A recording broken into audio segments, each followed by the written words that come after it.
ಆರಂಭಿಕ ಶುಲ್ಕ ಅಂದರೆ ಹಿಂದಿನ ವರ್ಷದ ಅಂತಿಮ ಶುಲ್ಕ, ಈ ವರ್ಷದ ಆರಂಭಿಕ ಶುಲ್ಕ ಎಲ್ಲ ನಗದು ಪುಸ್ತಕ ಪ್ರಕಾರ ಅಂತ ಅಂತೀವಿ. ನಗದು ಪುಸ್ತಕ ಅಂದ್ರೇನು?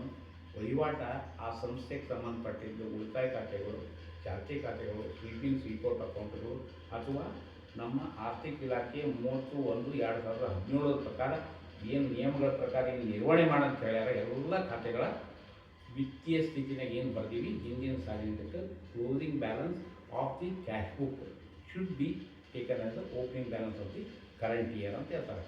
ಎಕ್ಸಾಂಪಲ್ ಒಂದು 100 ಖಾತೆಗಳು ಇದ್ದರೆ 100 ಖಾತೆಗಳದ್ದು cash book balance should be closing balance should be your opening balance for this year. ಇದು ಕ್ಲಾರಿಟಿ ಬರ್ತಾ? ಇಲ್ಲಿ ಏನೋ ಡಿಫಿಕಲ್ಟ್ ಐತೆ? ಇಲ್ಲ, ಏನಿಲ್ಲ. ಅರ್ಥ ಆಯ್ತಲ್ಲ? ಅಲ್ಲಿ ಏನು ಚೇಂಜಸ್ ಆಗಬಾರ್ದು. Any deviations which are made in a closing, any deviations which are in CB and OB after audit of the statutory audit by State Accounts Department or any government entity, it leads to erroneous process. Andre adu it is objectionable. Ali first point ಬರೀಬೇಕಾಗ್ತದೆ. CB ಇದ್ OB ತಗೊಂಡಿದ್ದಾರಾ ಆ ಸಂಸ್ಥೆಯವರು, CB ಇದ್ OB ಮಾಡಲಿಲ್ಲ after audited. ನಾವು audit ಮಾಡಿದ್ಮೇಲೆ it is audited figures ಅಂತ ಹೇಳ್ತೀವಿ. ಅವ್ರು ಮಾಡಿದ ದ್ವಿತೀಯ ಸ್ಥಿತಿ ಆಯಿತು, ಅವ್ರು ಮಾಡಿದ ದ್ವಿತೀಯ ಸ್ಥಿತಿ ಬೇಸಿಸ್ ಮೇಲೆ ನಾವು ಆಡಿಟ್ ಮಾಡಿದ್ವಿ. ನಮ್ಮ ಕನ್ಕ್ಲೂಷನ್ ಡ್ರಾ ಮಾಡಿದ್ವಿ. As the financial position of the institution as per closing balance of the cash book ಇಷ್ಟದ ಅಂತಂದು ಹೇಳಿದ್ವಿ. 100 ಖಾತೆಗಳ ಕ್ಯಾಶ್ ಬುಕ್ ಪ್ರಕಾರ ಅಂತಿಮ ಶುಲ್ಕ ಎಕ್ಸ್ ಅಂತ ಹೇಳಿದ್ವಿ. This is called as audited figure. Audited figure should not be altered. Altered ಅಂದ್ರೆ ಏನು? ಯಾವುದೇ ಕಾರಣಕ್ಕೆ ವ್ಯತ್ಯಾಸ ಬರಬಾರ್ದು. ಆಡಿಟೆಡ್ ಫಿಗರೇ ಸಂಸ್ಥೆಯವರು ಓಪನಿಂಗ್ ಬ್ಯಾಲೆನ್ಸ್ ಮಾಡ್ಕೋಬೇಕು ಅಂತ. ಇಲ್ಲಿಗೆ ಓಪನಿಂಗ್ ಬ್ಯಾಲೆನ್ಸ್ ಕಟ್ಟಿ ಮುಗಿತು. ಇಲ್ಲಿ ಏನಾದರೂ ವ್ಯತ್ಯಾಸಗಳಿದ್ರು ನಾವು ಅದಕ್ಕೆ ಏನು ಕರಿತೀವಿ? ಓಪನಿಂಗ್ ಬ್ಯಾಲೆನ್ಸ್ ಅಡ್ಜಸ್ಟ್ಮೆಂಟ್ ಅಂತ ಹೇಳ್ತೀವಿ. ಏನಂತೀವಿ? Opening balance adjustment. So opening balance adjustment concept ಎಲ್ಲಿಂದ ಹುಟ್ಕೊಂಡು ಡಬಲ್ ಎಂಟ್ರಿ ಕಾನ್ಸೆಪ್ಟ್ ಎಲ್ಲಿಂದ ಹುಡ್ಕೊಂಡು. So once the entity which was in single entry, ಯಾವಾಗ ಸಿಂಗಲ್ ಎಂಟ್ರಿ ಕೆಲಸ ಮಾಡ್ತಿತ್ತು, it has switch over to double entry. ಒಂದು ಫೈನ್ ಮಾರ್ನಿಂಗ್ ಸಿಂಗಲ್ ಎಂಟ್ರಿಯಿಂದ double ಎಂಟ್ರಿಗೆ ಬಂದರು. ಅವಾಗ ಎಲ್ಲ ಸಿಂಗಲ್ ಎಂಟ್ರಿನಾಗಿರೋಂಥ ದಾಖಲೆಗಳು you cannot switch over to double entry. ಅವಾಗ ಒಂದು ಕಾನ್ಸೆಪ್ಟ್ ಬಂತು ಓಪನಿಂಗ್ ಬ್ಯಾಲೆನ್ಸ್ ಅಡ್ಜಸ್ಟ್ಮೆಂಟ್ ಅಂತ, OBS ಅಂತ. ಅದನ್ನು ಒಂದು ಫಿಗರ್ ಇನ್ಸರ್ಟ್ ಮಾಡಿಬಿಡ್ತೀವಿ. OBಗೆ ಮ್ಯಾಚ್ ಮಾಡಲಿಕ್ಕೆ ಅಷ್ಟೇ, ಅದಕ್ಕೆ ಅಡ್ಜಸ್ಟ್ಮೆಂಟ್ ಕಾಲಮ್ ಅಂತ ಕರಿತೀವಿ ನಾವು. ಇದು ಒನ್ಸ್ ಅಷ್ಟೇ, ಒನ್ಸ್ ಇನ್ ಲೈಫ್ ಟೈಮ್ ಇದ್ದಂಗೆ, ಒನ್ಸ್ ಇನ್ ಲೈಫ್ ಟೈಮ್ ನೀವು ಮಾಡಬೇಕು ಅಷ್ಟೇ. ಪದೇ ಪದೇ ಪ್ರತಿ ವರ್ಷ ಓಪನಿಂಗ್ ಬ್ಯಾಲೆನ್ಸ್ ಅಡ್ಜಸ್ಟ್ಮೆಂಟ್ ಇರಬಾರ್ದು. That is again objectionable. So CB ಇದ್ದಿದ್ದು OB ಮಾಡ್ಕೊಂಡ್ರೆ ಖರ್ಚು ಮುಗಿತಾ. Next what comes, if it is a grant, next ಬರೋದೇ ಅನುದಾನ ಅಥವಾ ಗ್ರ್ಯಾಂಟ್ ಅಂತ ಕರಿತೀವಿ.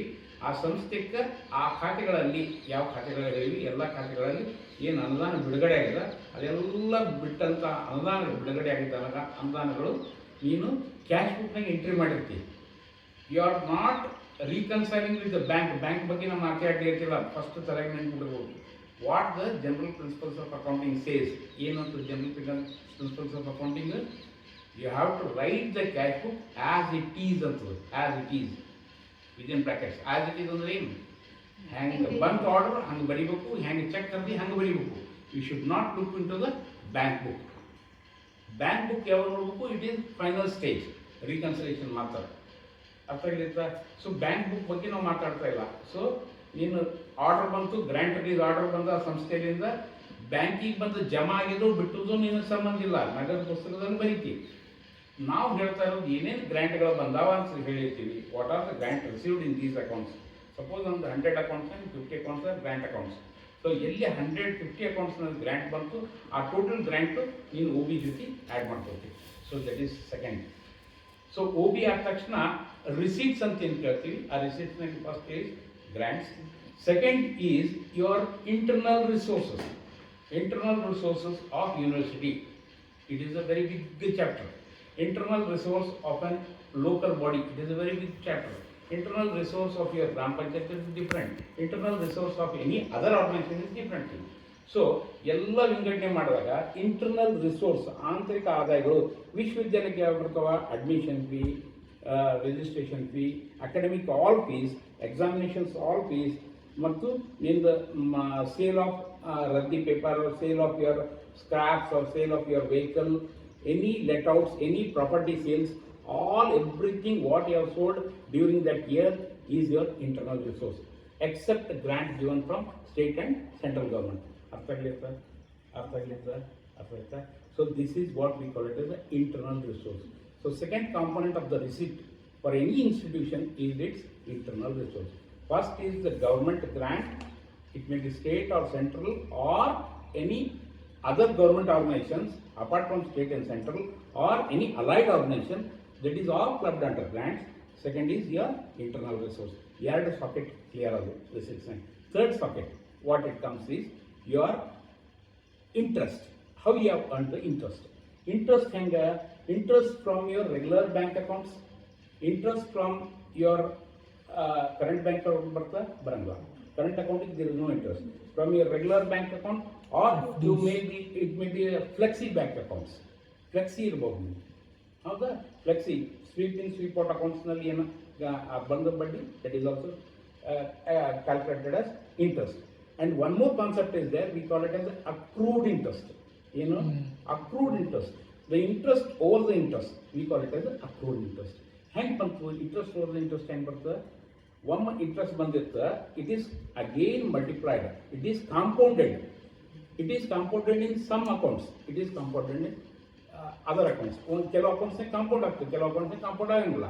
If there is any compounding of the interest, we call it as the accrued interest. And such specification or accrued interest we usually notice in FDs, ಎಲ್ಲಿ fixed deposits. ಆ ನಿಶ್ಚಿತ ಠೇವಣಿ ಅಂತ ನಾವು ಕರಿತೀವಿ. ಅದಕ್ಕೆ ಫಿಕ್ಸ್ಡ್ ಡಿಪಾಸಿಟ್ನಾಗ ಈ cumulative interest concept we call it as accrued interest. Accrued interest ಕೂಡ್ಬಿಟ್ಟು your third component. So grants, then comes second is your internal resource, third is your interest. So fourth part which we usually see in the university is your donations or contributions. So donations and contributions is the fourth type of resources that we see in university. ಅದಕ್ಕೆ ನಾವೇನಂತೀವಿ, ಯೂನಿವರ್ಸಿಟಿಗಳಲ್ಲಿ ಏನಾದರೂ ಯಾರಾದರೂ ದಾನದತ್ತಿ ಮಾಡಿದ್ರು, ಯಾರಾದರೂ ಇವ್ರು ಕೊಟ್ಟಿದ್ರು, ಏನಂತಾರೆ contributions ಕೊಟ್ಟಿದ್ರು, ಬೇರೆ ಸಂಸ್ಥೆಯಿಂದ ರೊಕ್ಕ ಬಂದಿತ್ತು, ಈಗ ಬೇರೆ ಲೋಕಲ್ ಬಾಡಿಗಳಿಗೂ ಬಂದಿತ್ತು, ಯಾರೋ ಇನ್ಫೋಸಿಸ್ನವ್ರು ರೊಕ್ಕ ಕೊಡ್ತಾನೆ, ಇವ್ರು ಕೊಡ್ತಾರೆ, ಅವ್ರು ಕೊಡ್ತಾರೆ, ಹಿಂಗೆ that we call it as contributions or your donations. So or endowment, it is also called as endowment also. Donation, contribution or endowment, ಬಾರ್. ಸೊ ಈ ನಾಲ್ಕು ಕೂಡ್ಕೊಂಡಂಗೆ ಏನಾಯಿತು, we call it as receipt or ನಿಮ್ಮ ಕನ್ನಡಾಗ ಜಮೆ. ಜಮೆ ಅಂದರೆ ಏನಂತ ಗೊತ್ತಾಯ್ತಾ? OB ಗೊತ್ತಾಯಿತು, ಜಮೆ ಗೊತ್ತಾಯಿತು. ಸೊ ಜಮೆಯಲ್ಲಿ ಆದ ತಕ್ಷಣ ಅಕೌಂಟಿಂಗ್ ಪ್ರೊಸೀಜರ್ ಏನಾಗ್ತದೆ, ನೆಕ್ಸ್ಟ್ ಒಟ್ಟು ಬರಂಗಿಲ್ಲ. There is one more concept called as internal transfers. So is there any internal transfers affected? If there is a fund-based accounting system, fund-based accounting system ಅಂದ್ರೆ ಏನು? Usually the fund, if it is classified under only one head, like a general fund, in Karnataka University or Indira Gandhi, RC Nagada, general fund ಅಂತ ಕರಿತೀವಿ. If there is no classification of the fund, like general fund, examination fund, so and so fund, then there is no chances of internal transfer. If there is a classification of the fund and if one fund account is transferred from one fund, there is a transfer of fund from one account to one head to another head. ಅಲ್ಲಿ ಏನಾಗ್ತದೆ, general ಫಂಡ್ಲಿಂದ exam ಫಂಡಿಗೆ ಬಂದರೆ exam ಫಂಡ್ಲಿಂದ general fund ಬಂತಂದರೆ we call it is inter fund transfers. So there are the chances of intra fund chances transfers ಮತ್ತು inter fund transfers ಏನಿರ್ತಾವೆ. Intra fund transfers ಆಗ್ಬೋದು, inter fund transfers ಆಗ್ಬೋದು. So intra fund transfers ಮಾಡಲಿಕ್ಕೆ intra ಮಾಡ್ಕೊಳ್ಳಿಕ್ಕೆ ಅಧಿಕಾರ ಅದ ವಿಶ್ವವಿದ್ಯಾಲಯ. Inter fund transfer ಮಾಡಬೇಕಾದ್ರೆ again KFC provisions has to be met out. Inter fund ಎಕ್ಸಾಮ್ನಿಂದ ಜನರಲಿಂದ ಎಕ್ಸಾಮ್ ಮಾಡಿದ್ರು ಅಥವಾ ಜನರಲಿಂದ ಎಂಟರ್ಪ್ರೈಸಿಂದ ಈ ಲೋಕಲ್ ಬಾಡಿನಾಗ ಮಾಡಿದ್ರು, there should be specific KFC or KMBR rule has to be applied also. So this we call it the internal. Illenal concept to according to general principles of accounting or your GAAP ಏನಂತಂದ್ರೆ this internal transfer should be set up in both sides, both receipt and expenditure side ಎರಡು ಒಂದೇ figure ಇರಬೇಕು. There should be nullified ಅಂತ ಗೊತ್ತಾಯ್ತಾ, ಎರಡು ಕಡೆ cut ಆಗಬೇಕಾಗ್ತದೆ. So ಎರಡೂ ಕಡೆ ನೀವು ನಿತ್ಯ ಸ್ಥಿತಿಯನ್ನು ತೋರಿಸ್ಬೇಕು. ಇಂಟರ್ನಲ್ ಟ್ರಾನ್ಸ್ಫರ್ಸ್, ಇಲ್ಲಿ internal transfer. So OB grant, OB receipt grant, your internal resource, interest and other contributions, others ಕೂಡ್ಕೊಂಡಿದ್ದು ಏನು ಬಂತು receipts OB plus receipts plus internal transfers is your total receipt. What is your total receipt? This is your total receipt. Total receipt of university and ಬಂದ್ರೆ ಇವೆಲ್ಲ ಬರಬೇಕು. So this is the receipt part. In the expenditure part ನಾಗ ಹೋದ್ರೆ there is expenditure as such for the head. Expenditure ಏನು ಇಲ್ಲ classification. As such ಏನೇನು ಹೆಡ್ಗಳು ಇದಾವೆ ಅದಕ್ಕೆ expenditure plus the again internal transfers. So same internal transfer receipt ನಾಗ ಏನಕ್ಕೆ ಅದೇ internal transfers expenditure ಗೂ ಬರ್ತದೆ. ಯಾಕಂದ್ರೆ if it is a double entry system of accounting, if one head is affected, it automatically a second head will be affected. So once you debit one, it will be credited. Other part is credited. If credit one, debit other. So this is the principle of double accounting. So ಇಲ್ಲಿ receipt ನಾಗ you have entered as a ಇದು ಏನಂತಾರೆ internal transfer ಅಂದ್ರೆ expenditure ನಾಗನು internal transfer ಆಗಿಬಿಡ್ತದೆ.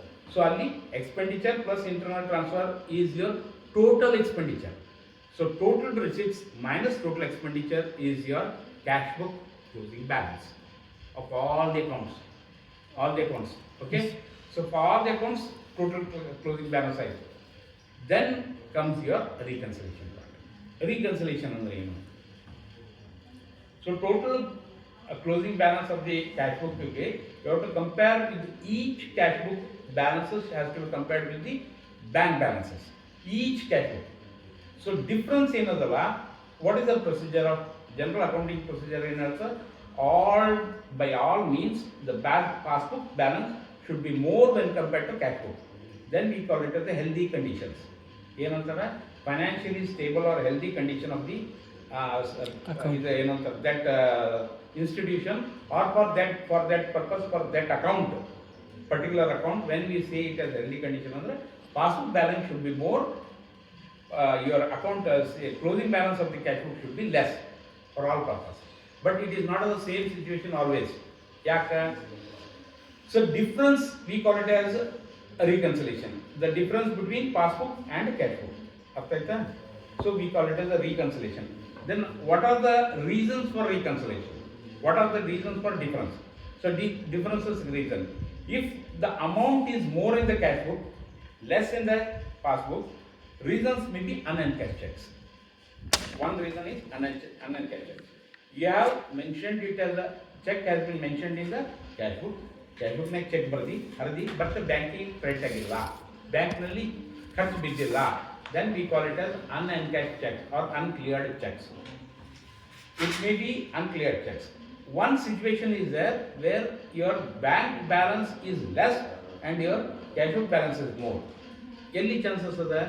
You have received a grant letter, but physically the amount has not been credited into bank, and you have entered in the cash book. But it happens in double entry system only. If I am maintaining in a single entry system. Of course, it is in a single entry also. There is no difference. In single entry also, unrealized remittance is there. Double entry, single entry, reconciliation part, there is no difference. Because whenever you anticipate that amount will come, you have received a grant letter, you anticipate on 31st that amount will be realized. But same amount will be realized on 2nd or 3rd April. It means that you have entered in the cash book, the amount has not been realized. So your differences will be, cash book CB will be more when compared to bank book. So this is the one of the possibility of, we call it as unrealized remittance. Unrealized remittance ಅಂದ್ರೆ ಜಮೆ ಆಗದೇ ಇರುವ ಬಾಬತ್ತುಗಳು ಕನ್ನಡನೇ. So ನಗದೀಕರಣಗೊಳ್ಳದ ಚೆಕ್ಗಳು ಜಮೆ ಆಗದೇ ಇರುವ ಬಾಬತ್ತುಗಳು ಎರಡನೇ ವಿಚಾರ. ಇವೆರಡೇ ವಿಚಾರಗಳು ಇರಂಗಿಲ್ಲ. These are not only the two conditions, there are several other conditions. Example, direct credit. Direct credit example very simple, interest, bank interest. Bank interest which are given by the bank quarterly basis should not be entered in the cash book, because the cash book has to be written as per the remittance and as per the check given. You are not knowing whether the interest is given or not. If anybody writes the interest column in his cash book, it means it is not in accordance with KFC 329 and 330. That is what the conclusion you have to draw in audit. So this is the condition. One type. So ಇಲ್ಲಿ ಏನಾಯ್ತು, direct credit type. Direct credit, one of the example is interest. There are so many other examples. Without knowing of the person who is operating, who is maintaining the cash book, so many other amount will be credited into the bank, which you are unaware of it, and you will not, you would have not mentioned in your cash book. So that reason will be there for the difference. That may be the difference. Likewise, if in the same way there will be direct debit also in the bank. Banker will charge you for the checks. Banker will charge you for the statements which you have taken out, and you should not mention in your cash book. Perfectly clear? ನಿನ್ನ cash ಬುಕ್ನಲ್ಲಿ mention ಮಾಡಬಾರ್ದು.